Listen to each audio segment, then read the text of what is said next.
According to Class and the Transition to Adulthood by Annette LaRue, different parenting styles can be related to one's social class and affect a child's transition from high school to college. The middle class tends to use a parenting style referred to as concentrated cultivation. When a child is raised under this model, the parents step in more often to help their children plan for college, monitor their child's activity in high school, and often provide financial assistance because they have capable resources. They can take paid vacation days to go on college visits with their students, bound child, and they have financial availability to pay for college applications and possibly even college of their child. The working class, on the other hand, tends to use accomplishment of natural growth model. In this model, parents assume that if they provide their children with love, feed them and clothe them, and keep them safe, the children will grow and thrive spontaneously. The natural growth model allows for children to learn for themselves, make independent choices in their lives. While parents are less likely to help their children with advice or direct them with schooling because they lack time, money, and frankly their own experience in higher education, parents of the natural growth model are more likely to help their children out with transportation to and from work, provide childcare, or setting up job interviews. As a group, we too were interested in the concept, conducted a similar small-scale study, but incorporated the race factor that original study left out to see if we could create different results with the aspect of race is included. To recap, concerted cultivation is connected with middle class ideas. According to Michael Zwing's What's Class Got to Do with It? The middle class is a term that is almost always used to describe people in the middle of the income distribution. Middle class workers are people who work for a wage but live comfortable in modest lives, especially in good producing industries. Unionized workers have been able to win wages that allow home ownership, paid vacations, nice cars, home entertainment centers, and other consumer amenities. The accomplishment of natural growth model is often tied with the working class. Zwing suggests that working class is made up of people who, when they go to work or when they act as citizens, have comparatively little power or authority. For our study, we examined parental involvement during the college application process. We can use the results from our survey to see if different results are achieved when the category of race is tied into the study. The authors of Class and the Transition to Adulthood note that for concerted cultivation model, middle-class parents generally consider it appropriate to closely monitor the behavior of institutional agents, such as teachers and other school officials, and to intervene on behalf of their children if they deem that their children's best interests are not being served. The model of natural growth has a very different view. Working class parents consider these agents' authority and responsibility to be broad and not open to challenge. There is also an area in which students that work to get into colleges are rejected, not based on their merit, but merely upon their lineage. And why are droves of unqualified, unprepared kids getting into our top colleges? Because their dads are alumni. Arthur John LaRue addresses higher education institutions that show preference to legacy alumni students over other non-legacy minority students. LaRue states a legacy is about twice as likely to be admitted as a black or Hispanic student. Furthermore, LaRue states that the Harvard class of 1992, 200 unqualified legacy students completely outnumbered all black, Mexican American, Native American, and Puerto Rican enrollees put together. While this could make a large impact in a study like ours, we fortunately do not have to worry about the impact that legacy students could have in our sample because we only survey students from the University of Louisville, a state school, not an Ivy League school like Harvard. We surveyed 31 college students about parental involvement in their life, about all things college, college applications, college visits, college scheduling, and beyond.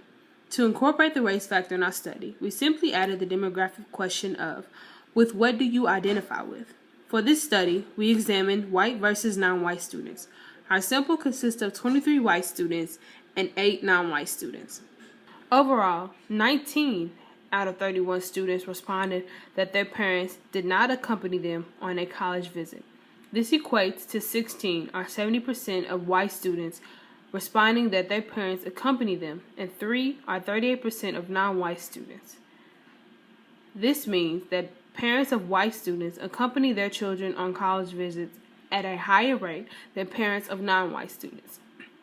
We also asked students about whether their parents helped them pick their college courses or major. Only 60%, or 5 students, answered yes, all of which were white. This means that the majority of parents, regardless of race, did not participate in the selection of courses and majors of their children. Almost half, 15 students, reported that their parents monitored their activities in high school. This was true for 50% of non-white students and 48% of white students. Also, pertaining to high school, the majority, 77%, or 24 students, got to attend the college of their choice, as reported by 78% of white students and 75% of non-white students. 62% of students reported that their parents helped them with their college application process. This was true for 65% of the white students and only 50% of non-white students. Therefore, we can say that parents of white students were more likely to help in the college application process than the parents of non-white students. Students were asked whether their parents or high school counselor helped them plan for college. 39% received help from both, as reported by non-white students and 3 non-white students. 42% of students received help from their parents, as reported by 11 white students and 2 non-white students. 19% of students answered that they received help from high school counselors, as reported by 3 white students and 3 non-white students. Perhaps the greatest difference discovered within this question is that 85% of those who received help from parents only were white students.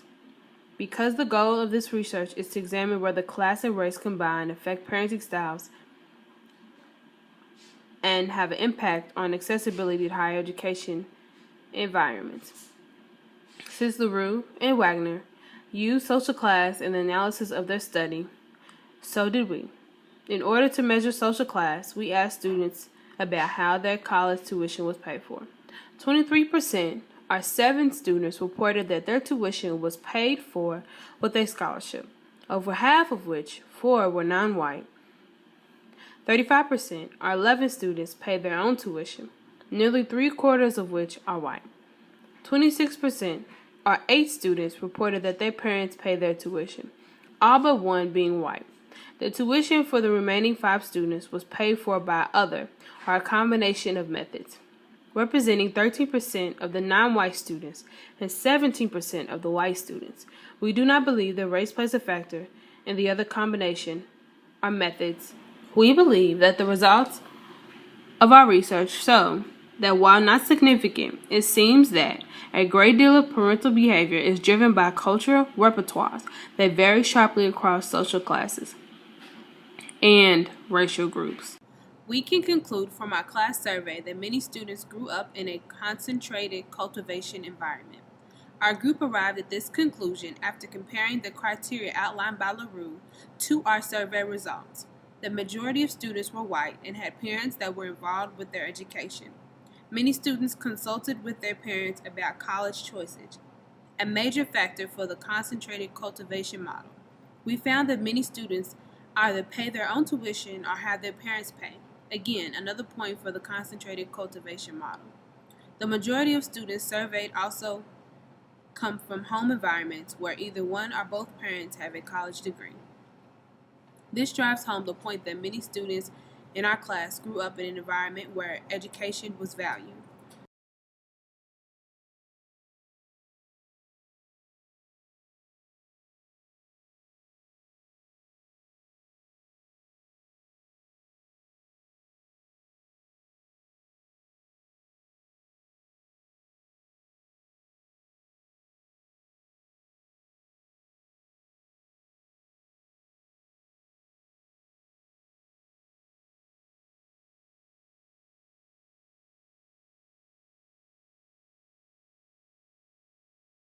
Our project has brought us to the conclusion that while not every student in our class was raised the same, the majority experienced a concentrated cultivation upbringing.